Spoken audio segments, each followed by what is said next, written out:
Hello Super Community, Flitzman here, and today I will be recapping the story of the Owl House so far. Now, this is from episode 1 to episode 13, so not really a pattern here, but I don't have anything else to do, so let's go. Also, real quick reminder, I have a second channel. It's called Flitzman Laugh Track. You will find it in the featured channels section of my YouTube channel. But without any further ado, a recap of the Owl House. Spoilers, but it's a recap, obviously. There are spoilers. So first, we meet Luz. Luz is weird, and her mother wants to send her away for the summer, but you're not gonna make us that similar to Gravity Falls. Instead, when her Azura the Good Witch book gets stolen by an owl, she chases the owl through a magical door that brings her to the Boiling Isles, a witch land full of demons, where she meets Ida the Owl Lady, a sleazy saleswoman who is also probably the most powerful witch on the Boiling Isles. Ida offers to bring her home as long as Luz helps Ida retrieve the crown of her friend, King.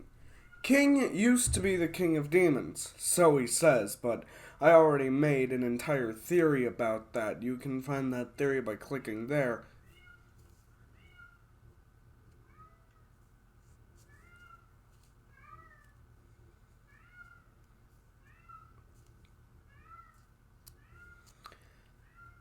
So, long story short, they break into the warden's place, and then they steal the crown back, and then drama. Kind of episodic, but it's a really good episode. And at the end, before Luz goes home, she realizes, wait, but what if this house... So, she asks Ida if she can be a witch in training, and Ida says, sure, I don't have anything better to do. And now the story kicks off, so let's get started. Episode 2. Honestly, not much in Episode 2. Episode 3, I Was a Teenage Abomination. In this episode, we are first introduced to the witch school known as Hexside, which is an obvious parallel to Hogwarts from the Harry Potter series. You know, that book series that didn't have a writer? And it's a very hilarious parody. And this episode introduces us to a bunch of new characters, so let's list them off. First character we're introduced to is Willow, a bit shy, but also a very powerful witch when it comes to plant magic. But she's not even supposed to be doing plant magic, because she's in the Abomination track. What's the Abomination track? Well, it's the track where you learn about abominations, and a track itself is just a section of school that determines what you're gonna learn at the school. Some of the main tracks are illusions, potions, plants, abominations. But she is very bad at making abominations, and she gets picked on by Amity, who is the most interesting character. She starts out as a stereotypical bully, but then we learn more and more about her. It's like Pacifica from Gravity Falls, if they made a bunch more episodes about Pacifica. But I'm getting ahead of myself. In this episode, Luz sneaks into Hexside pretending to be Willow's abomination so that she passes the class, which she does. Oh, and also there's this kid who's Willow's friend named Gus. But honestly, Gus is just kind of there because they ran out of characters. There's also Principal Bump, who is the principal of Hexside. And, he's not important too. Just ignore his existence. Nobody cares. Anyways, blah blah blah. Willow is put into the plant track instead of the abomination track. And Amity just kind of is very, very mad. Episode 4, The Intruder. We get a big twist in this episode, and also some information and story beats. In this episode, we learn that witches have bile sacs attached to their hearts that allow them to do magic. But we also learned that older witches from older times probably did magic another way and eventually evolved the bile. So Luz and Ida are determined to find what other way they learned. Or at least Luz is. Ida's very, very tired. So she passes out, and Luz tries to use a potion that she finds in Ida's room, elixir, thinking that the elixir is going to give her more power, which it doesn't. And then a monster breaks into the owl house. Oh yeah, I totally forgot another character named Hootie, who may or may not be the owl house itself. I'm kind of confused on that one. Basically, he's kind of like Jerry from Parks and Rec, if Jerry was kind of intimidating. After some speculation on what the monster could be, we find out that it is actually Ida. Yes, that's correct. It turns out that Ida was cursed as a child and has to take an elixir every day to make sure that she doesn't become a giant owl creature, which is why she is known as the Owl Lady. Luckily, they're able to stop evil Ida Owl Person by using a light spell. How did they use a light spell?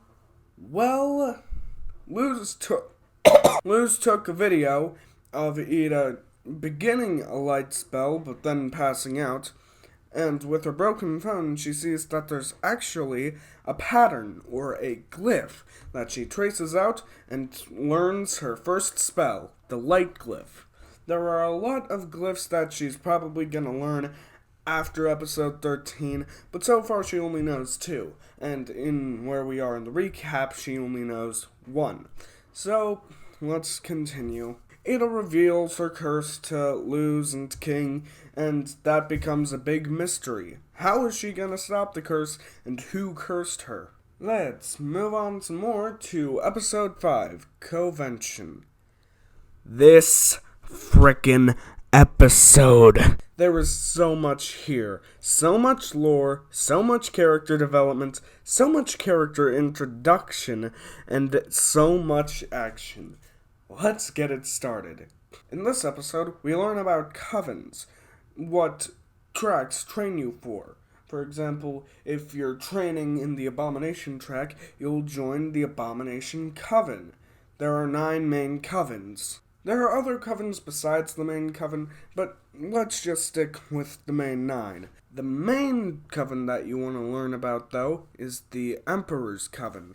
The Emperor's Coven is a coven started by the Emperor of the Boiling Isles, Emperor Bellows, who we're probably gonna see later in this season, but again, getting ahead of myself, I'm doing that a lot in this video.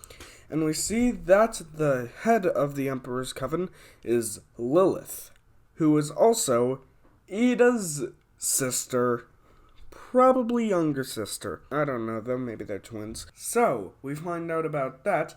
Those two have a fight, showing that they're clearly not on good terms, but we do see that Lilith wants to help her sister with the curse. We also get some character development from Amity, who we learn has pressure on her and has been training her whole life to get to the top of the other witches at her school. And after seeing Luz do a light spell, Amity decides to let her keep on training, because they made a deal, but that's kind of a less important bit in the story, because this episode had a lot of important stuff in it.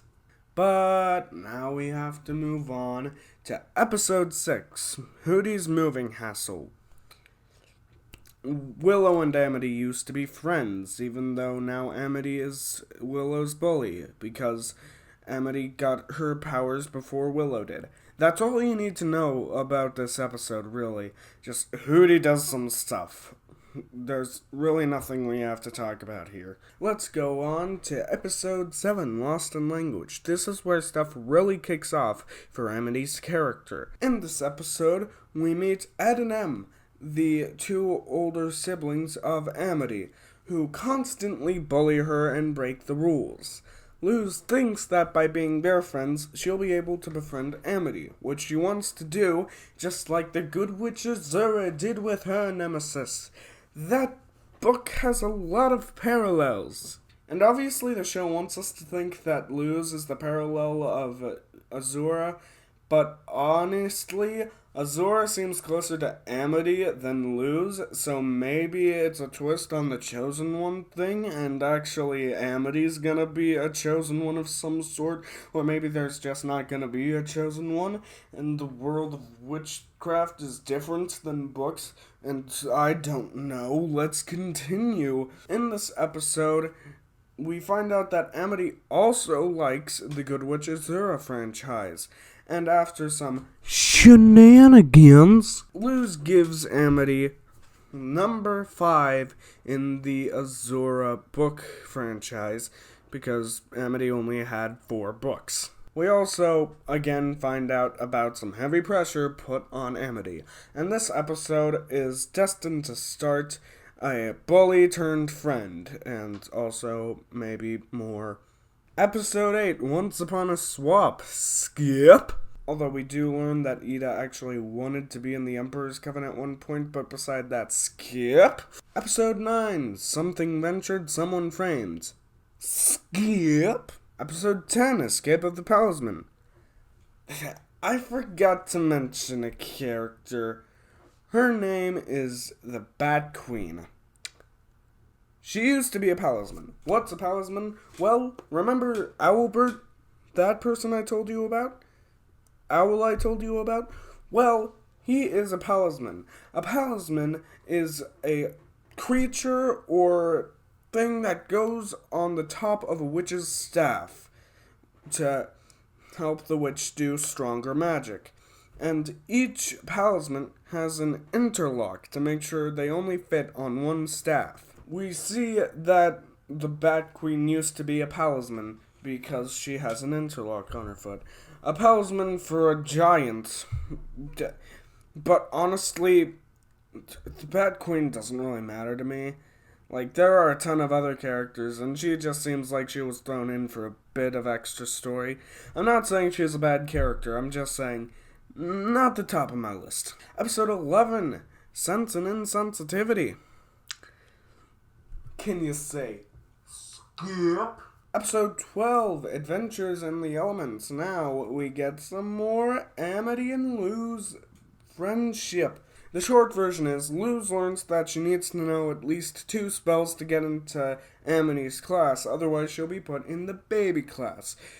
And she learns that second spell, the ice spell, by learning that there are hints in the island. For example, the light glyph is shown in the stars, and stars are a parallel of light. And she learns an ice glyph from a snowflake, because snow, cold water, ice. So, now Luz can join Amity's class, and she does. She joins Hexside in episode 13, The First Day. This is the latest episode we've gotten so far. So, what happens in it? Well, in this episode, Luz goes full-on boina band at Hexside and makes them have her join all 4 tracks so she can learn every type of magic. And we learn that Ida was the original person who brought up that idea, and they're only doing it now. Again, full-on boina band. Just give Luz half red hair. More like a quarter red hair. Boina band, what is your hair? It's good, but like... Hold on. I was already making a joke, but then I realized... Luz has shorter hair than Boina band. I know that's an unoriginal joke, but I still find it funny. So, now you're all caught up for the rest of the Owl House. Hope you enjoyed this recap. I think it was a lot more put together than my Gravity Falls one, because I didn't have a script for that one, and honestly, there was just way too much of Gravity Falls to talk about. Once more episodes come out, I'll probably do something like this again. Like this video if you want to see more of that, or comment down below. And also remember to subscribe to my second channel, Flitzman Laugh Track. It's featured in my featured channels, and probably can't be searched on YouTube yet because it has no subscribers yet. So please consider subscribing when you get there. Again, featured channels, Flitzman Laugh Track. It's not that hard. But anyway, bless that like button down below and subscribe so you don't miss another video. When you click subscribe, click the bell to the side. That way you can be notified. And until next time, it's time for me to fly off into the sky. See ya!